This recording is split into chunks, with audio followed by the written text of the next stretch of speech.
এক গরম দুপুরে এক শিয়াল খুব ক্ষুধার্ত হয়ে জঙ্গলে ঘুরছিল। অনেকক্ষণ খাবারের খোঁজে ঘোরাফেরা করেও কিছুই খুঁজে পাচ্ছিল না। রোদে হাঁটতে হাঁটতে সে ক্লান্ত হয়ে পড়ল, পেট খালি, চোখে মুখে বিরক্তি। এমন সময় সে একটি বাগানের ধারে এসে পৌঁছাল। বাগানের ভিতরে উঁচু মাচায় ঝুলে ছিল রসালো, টসটসে কটা আঙ্গুর। সূর্যের আলো আঙ্গুরগুলো ঝিকঝিক করছিল, যেন শীতল রস দিয়ে ভরা।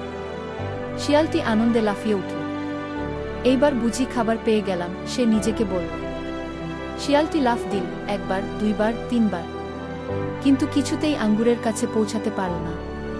গাছটা ছিল অনেক উঁচু, আর আঙ্গুরগুলো তার নাগালের বাইরে।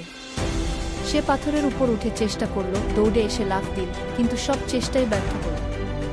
অনেকক্ষণ ধরে ব্যর্থ হয়ে শিয়ালটি অবশেষে দাঁত খিচিয়ে বলল, এই আঙ্গুরগুলো তো কাঁচা, টক হবে, খেলে তো পেট খারাপ হবে। এই বলে সে নাক উঁচু করে বাগান ছেড়ে চলে গেল, যেন তার কোনো আফসোসই নেই।